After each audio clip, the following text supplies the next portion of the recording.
नमस्कार. आज आपण पटकन तयार होणारे शेंगदाण्याचे लाडू करत आहे. तर हे घरचेच शेंगदाणे घेतलेले आहेत. 1 किलो शेंगदाणे घेतलेत. तर सुरुवातीला स्वच्छ करून घेतलेले आहेत आणि तव्यावरती लो फ्लेमवरती शेंगदाणे भाजून घेणार आहे. तर हाय फ्लेमवरती शेंगदाणे भाजले की कच्चे राहतात, म्हणून लो फ्लेमवरती शेंगदाणे भाजून घ्यायचे आहेत. चमच्याच्या मदतीने वारंवार हलवत हे शेंगदाणे भाजायचे आहेत, चांगले छोटेसे डाग पडेपर्यंत. तर गूळ आणि शेंगदाणे असल्यामुळे हाडांच्या मजबूतीसाठी हे लाडू चांगले असतात. तसेच गुळामध्ये लोहाचं प्रमाण जास्त असतं, त्यामुळे सुद्धा रक्तवाढीसाठी सुद्धा हे लाडू चांगले असतात. तर हे पहा, आता हे शेंगदाणे चांगले भाजलेले आहेत.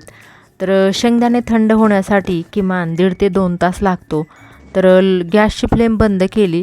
एका प्लेटमध्ये हे शेंगदाणे काढून घेऊ.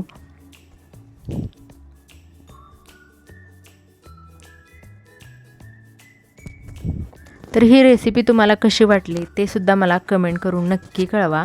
आणि चॅनलवर नवीन असाल तर चॅनलला सबस्क्राईब करा. इथे 1 बाउल मी गूळ पावडर घेतलेली आहे. तुमच्याकडे गूळ असेल तरीही चालेल. मिक्सरच्या भांड्यामध्ये जेवढे शेंगदाणे घेतले तेवढीच गूळ पावडर घ्यायची आहे. जर तुम्हाला लाडू कमी गोड हवे असतील तर गूळ पावडर किंवा गूळ कमी केला तरीही चालेल. इथे मी जेवढे शेंगदाणे घेतले तेवढेच गूळ पावडर घेतलेली आहे आणि मिक्सरमध्ये वाटून घेतलेलं आहे.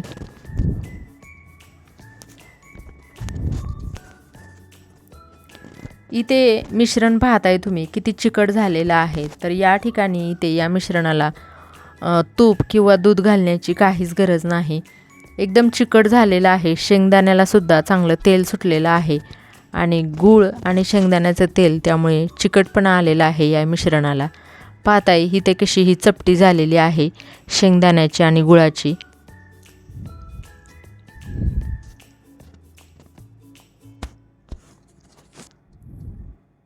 हे दोन्ही मिश्रण आता एकजीव करून घेऊ आणि लाडू बांधून घेऊ.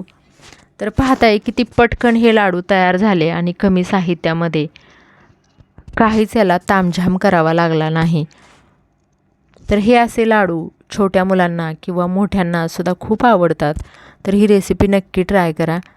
एकाच हाताने हे लाडू किती छान वळले जात आहेत बघा.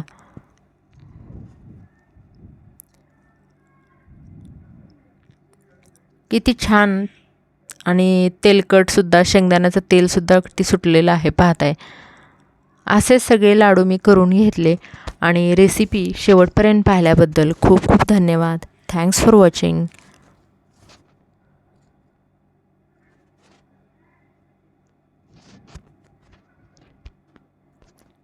उन्हाळ्याच्या सुट्ट्यासुद्धा मुलांना आता लागलेल्या आहेत. तर हे अशा प्रकारचे लाडू नक्कीच घरामध्ये करून ठेवली तर मुलांना देण्यासाठी खूपच उपयोगी ठरतात.